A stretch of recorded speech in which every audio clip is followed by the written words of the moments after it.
Hey guys, this is Luis, a graphic designer. I'm based out of Los Angeles, California, and I'm starting a series called Quickcolor. That is the name of my YouTube channel as well. And this video, I'm going to show you guys how to, conceptualize and design a super simple logo just to really just get out there, I don't have a good clear idea as to what I'm gonna do, but I've been playing around with a couple fonts, and I think I have an idea as to what this logo is gonna look like. So I'm just gonna walk you through the process, and hopefully you guys enjoy it. And yeah, let's get started. The first thing I'm gonna do is I'm gonna type out the name of my YouTube channel, so Quickcolor. So let's do that. I am using ITC Avant-Garde Gothic Pro Bold. I'm pretty sure you can find this online. I'll try to add this font and resources into the video, so stay till the end of the video just so I could give all that stuff out to you guys. So what I'm gonna do now is that's that. I chose the font. I really like this font. Just overall, I'm trying to go for this like bold, minimal aesthetic. So I think this is what I'm gonna go for. So now I went online, I did some research, and I want what makes design, like color, like hierarchy, like overall balance and alignment. So what I chose just as the base, I really want to do some type of like circle wheel or a type of gradient. So I'm gonna play around with that, and let's make that circle. Let's make that shape now. So what I just did, I did a stroke, and I'm going to create several more so I could create a 8-piece pie, pizza, for all my buddies out there in New York and Chicago. Everybody calls it differently. So let's create the shape. I want you guys to see the shape. So let's switch the color of the stroke, and let's just make it a bit thicker. All right, so I did 2. And now let's copy these. You could copy these by pressing Shift and Option and clicking either left or right. That'll give you an exact identical copy. Just press Shift. What Shift does is it aligns, and it allows you to go in either direction just very smoothly and certain increment amount of space. So if I press Shift now, I go left, right, it just figures out how many pixels that is. If I just do 1 click, 2 clicks, it's per pixel, or Adobe Illustrator doesn't run on pixels. It's a mathematical based program. We don't have to get into those details, but yeah, so I would just do that and press Shift and rotate.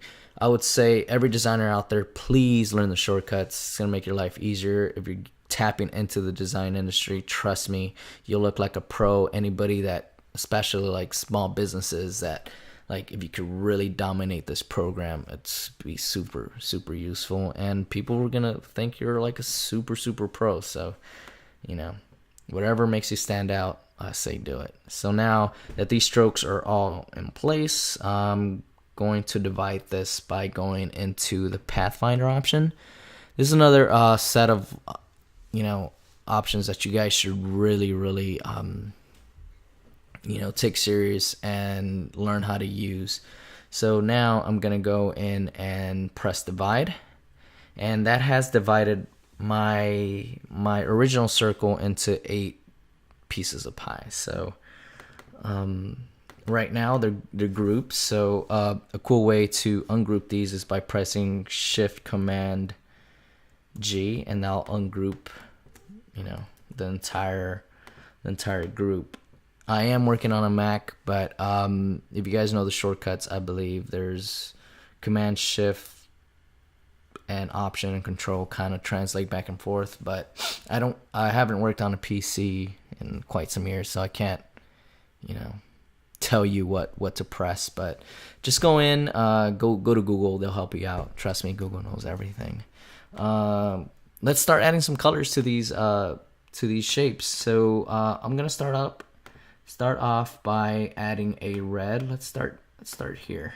So add this red. Let's bring in an orange. Let's do this one. Let's bring in another orange. Let's bring in like a yellow. Now we're gonna bring in a green. We're gonna bring in a sort of blue. Now we're gonna bring in a purple, and let's bring in. Now this is where it gets tricky because it has to do like a full loop, right? This blue I'm not really digging. Actually, I do like it. Maybe just let's just tweak it a bit. Let's get a blue from maybe up here. Kind of like that, something that's a bit brighter. All right, cool. Let's group this again. So by pressing Command G, and now I want to see if it'll fit on top of the letter, the lowercase q, and see what that looks like. Let's see, Command O. Let's just group these and center them. So these options up top align whatever objects you group. And you could align it horizontal and vertical, or you could left align it, right align it. They work really well when you want to do, when you want to align any sort of text to marketing materials, booklets, brochures, all that stuff, or even objects. So, I'm not quite digging this, but let's save it. Let's just throw it up here. Let's see what else we come up with. I do want to create like a sort of like a capitalized like Q. So let me see. Let's do that really quick. I'm just gonna do something really quick. Copy. That's half.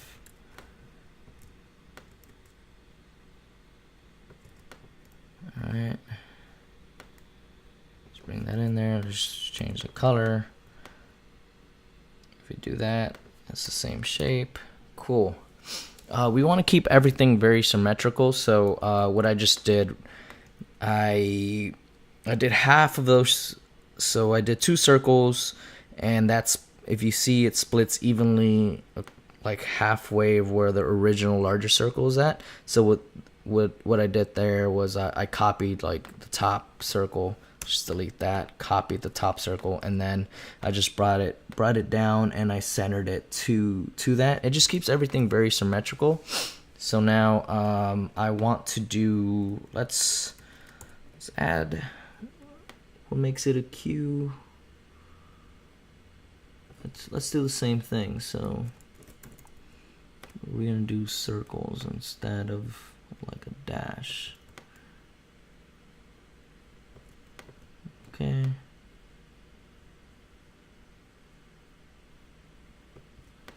Alright, let's bring this over. Let's change the color. Bring that in. Okay, so that's roughly half the size of that.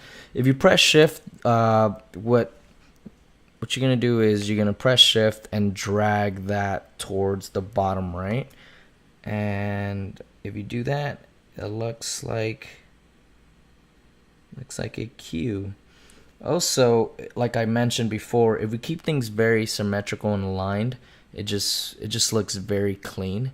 So I would say these grids here that you see here are the purple lines. That's guiding the center circle to be right where I want it to be.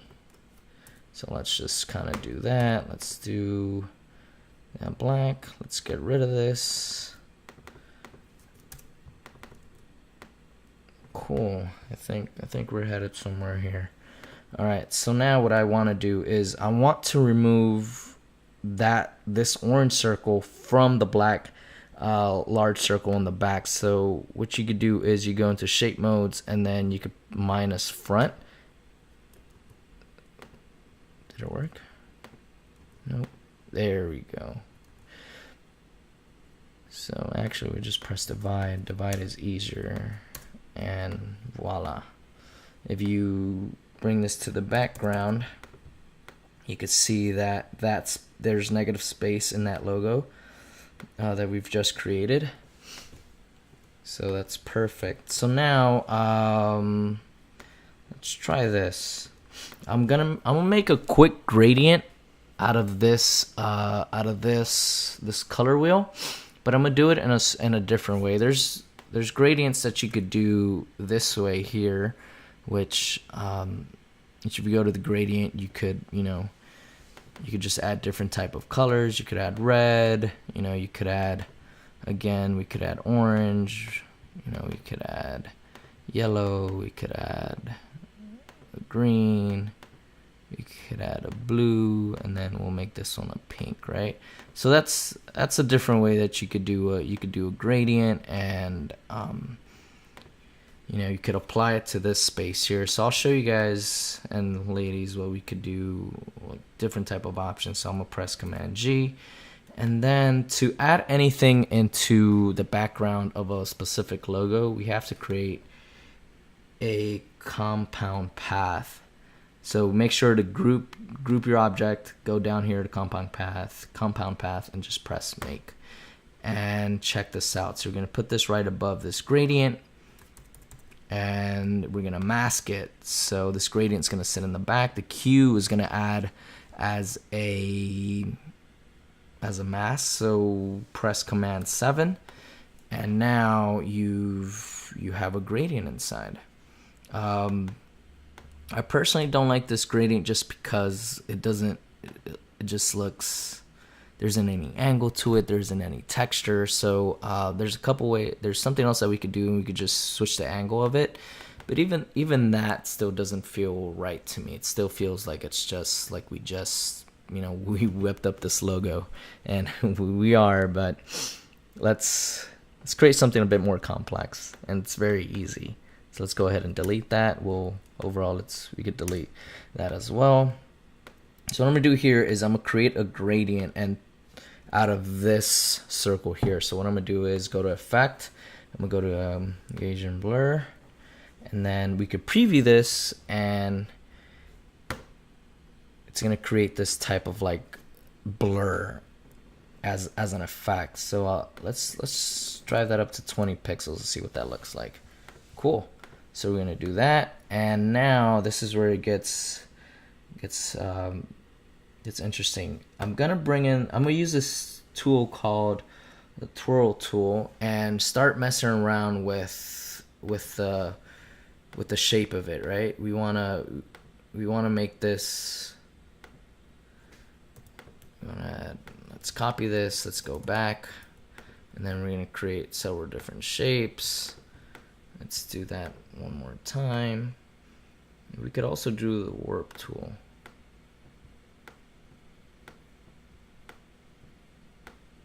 All right, cool. That's one more.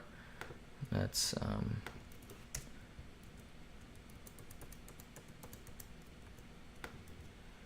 keep this up here. Let's increase the size. We're gonna do another twirl. It's too much.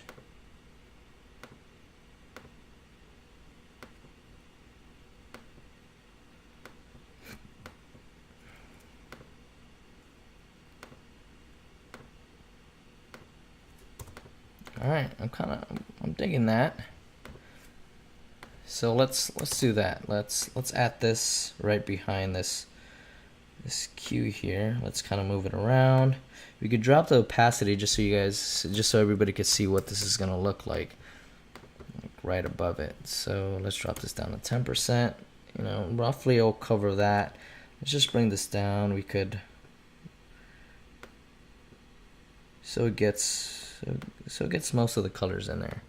All right, that should work. Let's rotate it, and let's create a compound path, but let's raise the opacity.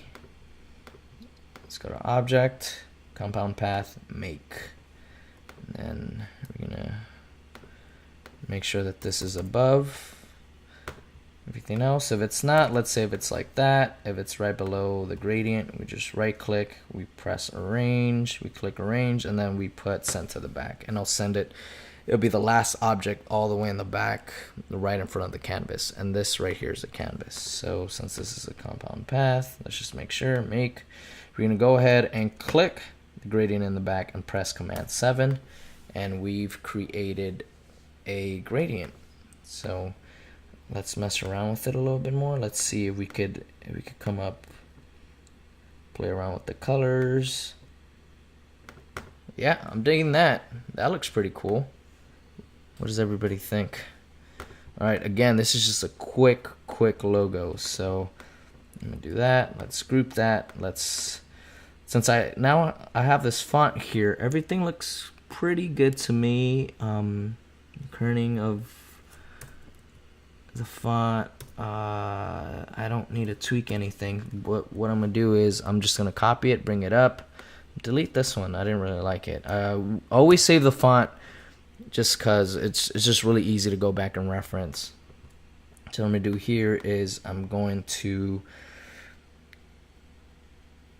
create shapes out of the font. And the way we're going to do that is we're going to go up to object and expand, and then we're going to do object and fill, and it creates the font are now shapes. So you could go in and you could tweak like anchor points. Anchor points are very important. Learn how to use those based off the pen tool, but everything has anchor points in Adobe Illustrator. So these are anchor points right here. So everything, let's say if you press Shift C, these right here are anchor points, and then paths, this is the path, these are anchors. So if you grab these, you can move these left, right, anywhere. You can't, fonts don't have anchor points until they become shapes. So all right, so that's set. Let's align these. So let's center these. We're gonna center these to each other. Awesome.